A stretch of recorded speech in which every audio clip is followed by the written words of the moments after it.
It's a different story in France, where migrants are facing new hurdles in applying for regularization and their residence cards. Ang detalye sa Agenda Report ni Europe correspondent Dick Villanueva. Dahil sa pagbabago ng immigration law sa France, napipilitan ng mga kababayan natin sa Paris na mag-aral ng French. Ang isang dayuhang manggagawa o non-European na nasa irregular na sitwasyon ay maaaring makakuha ng residence permit sa pamamagitan ng exceptional admission para sa isang salaried or temporary worker. Isa itong case-by-case regularization. Dapat matugunan ng dayuhan ang mga kondisyon ng seniority of residence at pagtatrabaho sa France na requisito sa kanyang aplikasyon sa police prefecture. Kailangan din magkaroon ng employment contract or promise to hire na magiging employer, pati na rin ang proof of residence sa France for at least 7 years. Requirement din ang basic knowledge sa French, hindi treat to public order at nasa polygamy situation sa France. Kaya naman naisipan ni Anne Stricomen at Mr. niyang Frances na si Luca Ango na itayo ang Calabarzon French Language School sa Paris.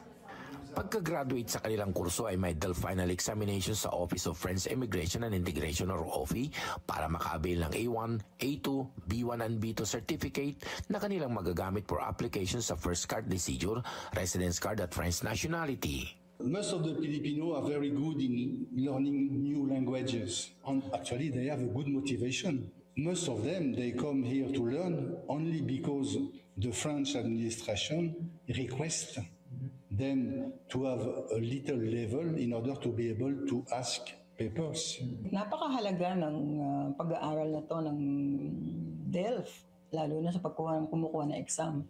Unang-una, hindi lang DELF A2, pang DELF A1 para do sa mga newcomers na nag-aaral pa lang, sa mga gustong kumuha ng kanilang first demand, exactly.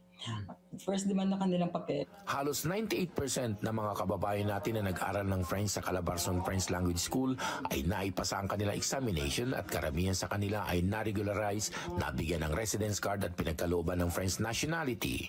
Iba ang naranasan ng isang estudyante na kumuha ng DELF A2 examination para sa 4 years renewal ng kanyang TID de séjour o residence permit para legal na makapagtrabaho at mamirmihan sa France. Iti-take ko po itong lesson na to para sa 10 years ko kasi magre-renew po ako next year.